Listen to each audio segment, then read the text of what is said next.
Now move the family into the living room.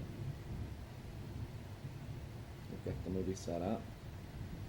You can tell that we still have power because the fan's still spinning, and we can hear the air on. I don't know how much the air is helping, but you can see we got crazy amounts of lightning strikes going on down there.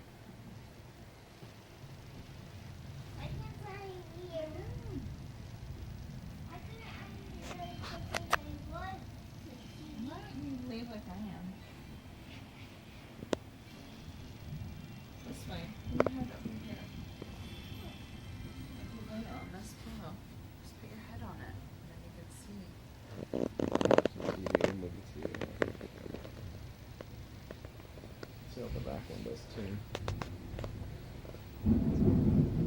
It's basically just non-stop lightning.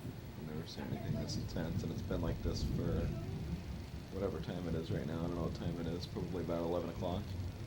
10:30, 11. It's been like this since we drove home at 9:30, even before that. This is where all the action is